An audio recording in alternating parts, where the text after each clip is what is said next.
आं बेखौनो बुंनो सानोदि गिबियावनो फुलकुंग्रि फिल्म प्रडाक्शननिसिम आंनि गोसो गोरबोनिफ्राय रोजा रोजा साबायखर बावहरबाय जे आंखौ फुलकुंग्रि फिल्म प्रडाक्शनाव खामानि मावनो खाबु होनायनि थाखाय आं आसा खालामो बे फुलकुंग्रि प्रडाक्शननि जिथु माने गोदान फिल्म बानायजानो गोनां बियो जोबोद मोजां जागोन मानो होनोबा जोंहा माने फ्रायानो सिनियर आर्टिस्ट गोजा आदा ताक्लाइ आदा मुस्क' आदा रामसिं आबु सिम्पोल फ्रायानो माने सिनियर आर्टिस्ट आरोना प्लास माने हिर'फोराबो सोरां नार्जारी रन्टु रय बिथांमोनाथ' मस्ट टेलेन्टेड जाखांफुनाय एक्टर आरो बिसोरजों खामानि मावनो मोननानै आं गावखौनो जोबोद गोजोननाय मोन्दों माने मावनो मोनगोनखौ आं आसा खालामो रायजोफोरा बयबो बे फिल्मखौ नायनानै मोजां मोनगोन बा बयबो अनसायगोन सापर्ट खालामगोन आंबो जेसेबां हायो एसेबांनो आंनि जिखिनि रोंगौथि दङ बेखौ आङो दिन्थिलांनो नाजागोन देग्लाय आं फार्स्ट टाइम फैदों नैबे खुंग्रियाव आं बिराद मोजां मोन्दों फार्स्ट टाइम फैनानै ओमफ्राय आं दा मेन केरेक्टार्सआव मोन्दों हिर' आं बेखौनो आदानिसिम आं साबायखर होनो सानो आं रोजा रोजा एसेनोसै जेनेबा बे अर्गें मुभियाव मा रल लादों नोंथाङा आङो मेन केरेक्टार्सआव लादों मेन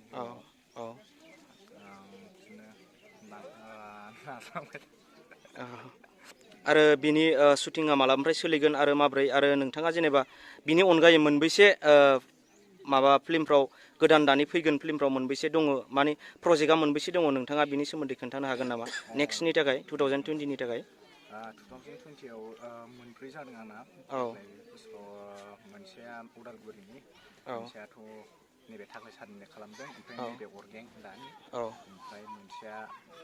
आदा पंकज लाहारिमोननि बिसम्बि बिसिना ओमफ्राय बिनि अनगायै मोनबैसे दङ बेनि अनगायै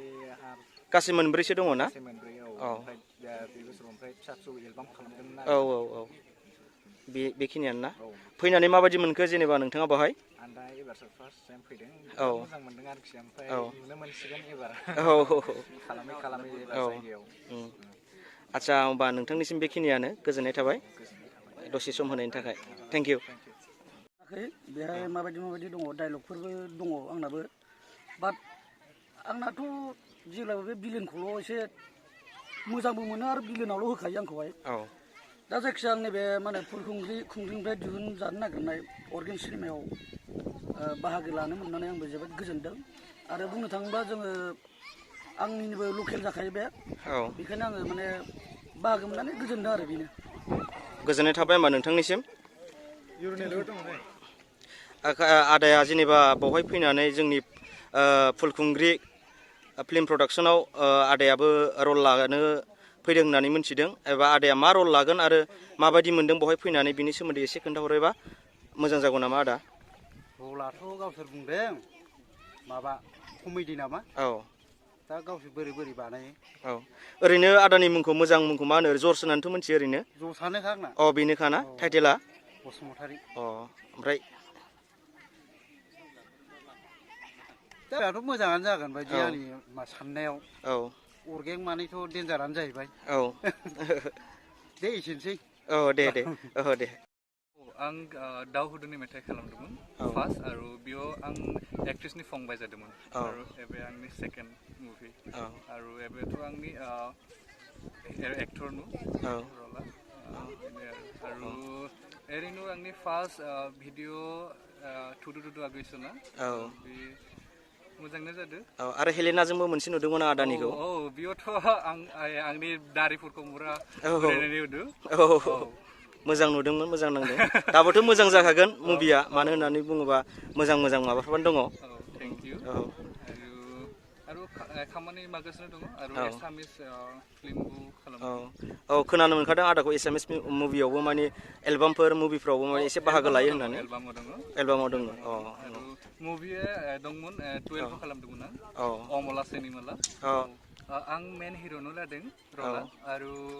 आंजों सुरां दं आरो एक्ट्रिस दङ मा नाम रिंकि रिंकि दङ आरो बेबायदिनो एक्चुअलि बुंनो होआखै स्क्रिप्टखौ बेनि थाखायनो नुगोन फैबानो जाबाय नायनो आसा खालामदों मोजां जागोन मोजां जोबोद गोजोननाय मोनदों मानोना गिबि खेब गिबि फिल्म आरो फैनायाबो गिबि खेब बेनिखायनो गोजोननाय मोनदों